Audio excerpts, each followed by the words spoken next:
In September of 1939, two of the most powerful armies in Europe stood facing each other across a fortified frontier. Everything was ready. The troops were in position. The orders existed. And yet, nothing happened. For weeks, then for months, the Western Front remained silent. This silence was not the result of confusion or lack of preparation. It was deliberate. While war unfolded with speed and violence in Eastern Europe, the border between Germany and France remained almost completely quiet. To those living through it, the pause felt unnatural. To historians, it would later appear deeply consequential. On September 1st, 1939, German forces invaded Poland. The campaign was fast, coordinated, and overwhelming. Armored units advanced from multiple directions. Air power disrupted command and supply. Within weeks, organized Polish resistance collapsed. But the invasion triggered what German leaders had long feared. On September 3rd, Britain and France declared war on Germany. Europe was once again at war. On paper, the strategic situation favored France. The majority of German forces were still committed in the east. The western frontier was lightly defended. Contemporary intelligence estimates suggested that fewer than 30 German divisions were available to hold the western border during the first weeks of September. France, by contrast, could deploy more than 70 divisions. Numerically and materially, the advantage lay with the Allies. Yet France did not attack. Germany's western defenses, known as the Siegfried Line or West Wall, were incomplete.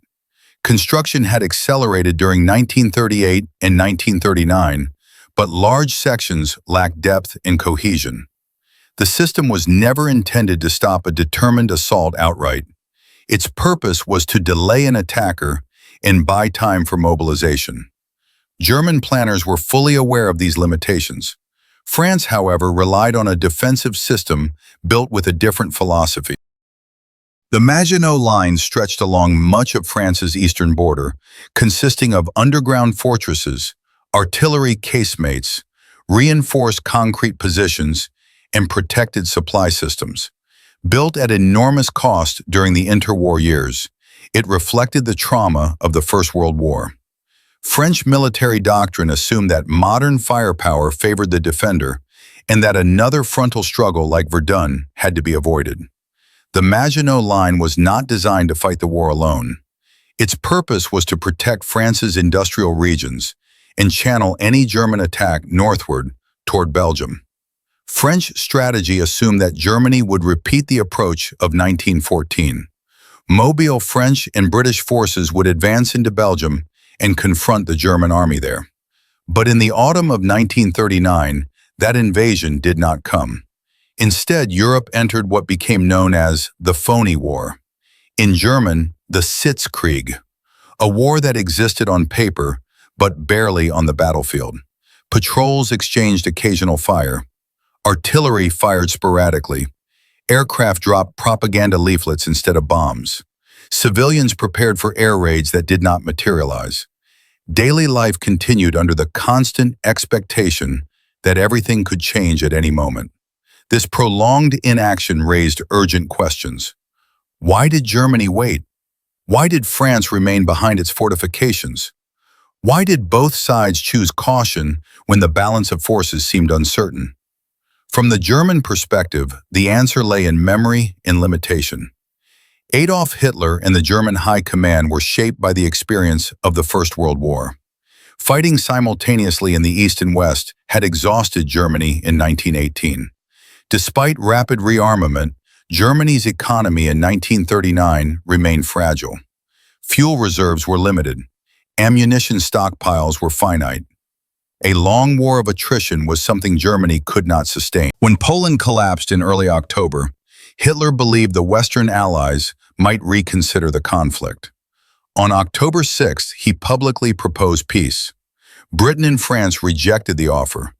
They demanded the restoration of Polish independence. The war would continue. This left German leadership facing a dilemma. Military action was unavoidable, but no convincing plan existed. The German High Command was divided. Some officers argued that delay only strengthened the Allies. allowing Britain and France to mobilize their economies and tighten economic pressure. Others urged caution. Units returning from Poland needed rest and refit. Equipment required repair. Ammunition stocks had to be replenished. Autumn weather threatened to ground aircraft and immobilize armored formations. Above all, no one could offer a clear method for defeating France quickly. The initial German plan for the West closely resembled the strategy of 1914, a broad advance through Belgium and the Netherlands. But this approach was predictable. Allied intelligence expected it. Forces were already positioned to respond. Worse still, it risked devolving into the kind of static, attritional conflict Germany feared most. Dates for an offensive were set, then postponed, again and again. Weather was cited. Logistics were cited. Beneath these explanations lay hesitation and fear of repeating history. France, meanwhile, also chose restraint. French doctrine emphasized methodical operations, carefully prepared and heavily supported by artillery. Such offensives required time and coordination. French commanders believed time favored them. British forces would arrive in greater numbers. Economic pressure would weaken Germany. The Maginot Line would hold. A counter-offensive could come later, under better conditions. So both sides waited. The months of waiting on the Western Front reshaped how both sides understood risk. German commanders learned that hesitation did not automatically lead to defeat. Delay, when combined with preparation, could create opportunity. Each postponed offensive allowed more time to analyze enemy assumptions, test logistics, and rethink doctrine. What began as caution slowly transformed into confidence that an alternative solution existed. At the same time, the absence of fighting reinforced French expectations. The Maginot Line appeared to work exactly as intended. German forces remained behind their own fortifications. The anticipated frontal clash never materialized. This strengthened the belief that defense, patience, and economic endurance would decide the war. The longer the front remained quiet, the more entrenched these assumptions became.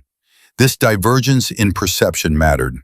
Germany interpreted delay as a problem to solve creatively. France interpreted delay as confirmation that its strategy was correct. Both conclusions were drawn from the same silence, but they led in opposite directions. By early 1940, the two sides were no longer preparing for the same kind of war. This waiting proved transformative for Germany. In late 1939, a German staff officer named Erich von Manstein began advocating a radically different approach. Instead of attacking through Belgium, he proposed concentrating armored forces through the Ardennes forest. The region was heavily wooded, poorly developed, and considered unsuitable for large mechanized formations by French planners. Manstein argued that speed and coordination could overcome these assumptions. If German armored units moved rapidly through the Ardennes, seized crossings over the Meuse River, and drove toward the English Channel, they could cut off Allied forces advancing into Belgium. The plan avoided fortified defenses altogether. It relied on surprise rather than strength. Initially dismissed as reckless, the proposal persisted. By early 1940, it reached Hitler. It offered what German leadership had been searching for: a way to avoid frontal confrontation and achieve a decisive result. When the German offensive began on May 10, 1940, it did not strike the strongest French defenses. It struck where attack was least expected. The collapse of France followed with shocking speed. The apparent success of this approach reinforced a powerful lesson. Fortified enemies were to be bypassed, not confronted directly. Maneuver was preferable to attrition. This belief would shape German decision-making long after 1940, sometimes with disastrous consequences. The decision not to attack in the autumn of 1939 was not a single moment. It was a process shaped by fear, memory, logistics, and uncertainty.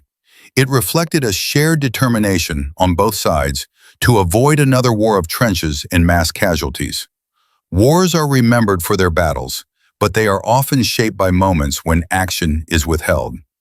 The phony war was one of those moments, a confrontation that did not occur, a battle never fought, and a decision that quietly set the direction of everything that followed. If you found this analysis valuable, consider subscribing for more documentary explorations of the decisions that shaped the Second World War. Thank you for watching.